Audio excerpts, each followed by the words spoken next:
আসসালামু আলাইকুম সবাইকে। বাইক আমাদের অনেক পছন্দের একটা জিনিস হওয়ার কারণে এবং আবেগের একটা জিনিস হওয়ার কারণে দেখা যায় কি বাইকের ছোটোখাটো ব্যাপারে আমরা অনেক চিন্তায় পড়ে যাই, যার মধ্যে অন্যতম একটা বিষয় হচ্ছে বাইকের মেনটেনেন্স। একটা বাইক থেকে আপনি কতটুকু পারফরমেন্স পাবেন এর অনেকটাই নির্ভর করে আপনার বাইকের মেনটেনেন্সের উপর। বাইকের মেনটেনেন্স যেরকম আপনার বাইকের পারফরমেন্স ঠিক সেরকমই হবে। সার্ভিস সেন্টারগুলোতে গিয়ে সার্ভিসিং করিয়ে অনেকেই মানসিক শান্তি না পাওয়ার জন্য অনেকেই কি করে চান নিজের বাইকের সার্ভিসিংটা নিজের হাতে করার জন্য। আজকের ভিডিওটিতে মূলত আমি দেখানোর চেষ্টা করব যে আপনাদের বাইকের সার্ভিসিংটা আপনারা কিভাবে নিজের হাতে বাড়িতেই নিজেই করে ফেলতে পারবেন কারো সাহায্য ছাড়া। তো চলুন ভিডিওটা শুরু করা যাক। বাইকের সার্ভিসিং যদি নিজে করতে চান তাহলে চারটা বিষয় আপনার মাথায় অবশ্যই রাখতে হবে। প্রথমে হচ্ছে check, clean, adjust and change. কথাটা কেন বললাম, কারণ বাইকের মধ্যে কিন্তু অনেক মুভিং পার্টস আছে যেগুলো কিন্তু ক্লিন, চেক অ্যান্ড অ্যাডজাস্ট করতে হয় এবং কিছু জিনিস চেঞ্জ করতে হয়। যার মধ্যে অন্যতম বিষয় হচ্ছে বাইকের এয়ার ফিল্টার। বাইকের এয়ার ফিল্টার প্রত্যেক 5000 কিলোমিটার পর এটা পরিষ্কার করা উচিত এবং 10,000 কিলোমিটারের ভেতরে এটা চেঞ্জ করে ফেলা উচিত।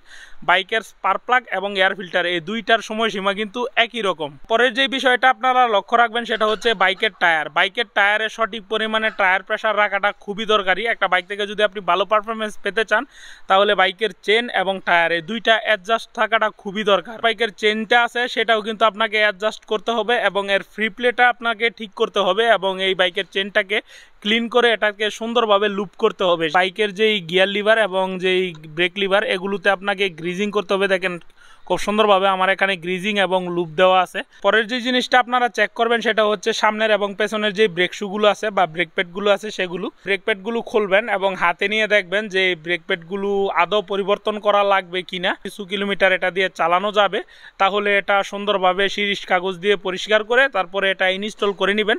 সেই ক্ষেত্রে এই যে ফ্রন্টের যেই ক্যালিবারটা আছে এটার মধ্যে গ্রিজ দিয়ে নেবেন, তাহলে দেখবেন যে সুন্দর ফ্রি প্লেটা থাকবে।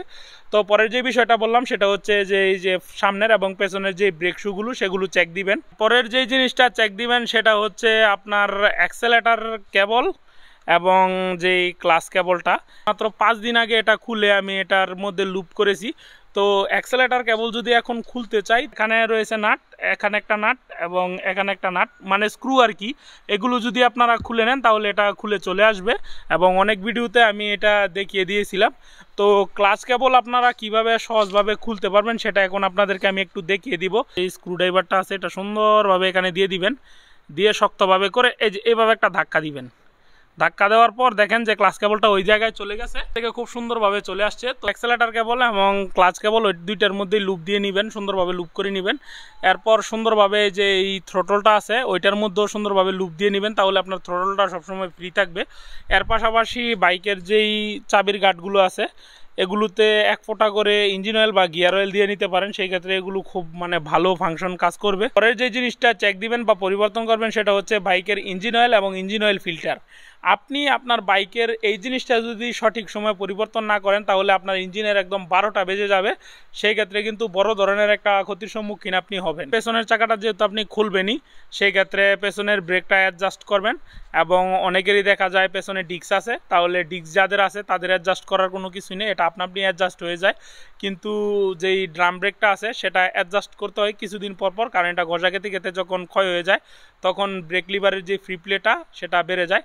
তো এই জিনিসগুলো একটু লক্ষ্য রাখবেন। তার পাশাপাশি যেই হাতের যেই ব্রেক লিভারটা আছে ওইটাতে গ্রিজিং করতে হয়। খুব সুন্দর এবং সুস্পষ্টভাবে বলার চেষ্টা করেছি যে আপনার বাইকটি। তার পাশাপাশি বাইক ওয়াশ এটা চাইলে আপনারা নিজে করতে পারেন এবং বাইকের ইঞ্জিন অয়েল চেঞ্জ, তার পাশাপাশি বাইক ওয়াশ এই সব ধরনের ভিডিও আমার ইউটিউব চ্যানেলটাতে আছে। আমি লিঙ্ক এই ভিডিওর ডেসক্রিপশন বক্সে দিয়ে দেওয়ার চেষ্টা করব, আপনারা চাইলে দেখে নিতে পারেন। ওই ভিডিওগুলো ডিটেলস ভিডিও করা আছে।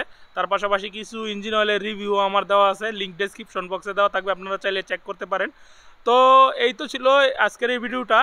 আমার ভিডিওতে আমি যেই পয়েন্টগুলো বললাম আশা করি যে জেনারেল সার্ভিসের মধ্যে এর থেকে বেশি আহামরি কোনো কিছু করা হয় না। এই কাজগুলো চাইলে আপনারা বাসায় নিজেই করতে পারবেন।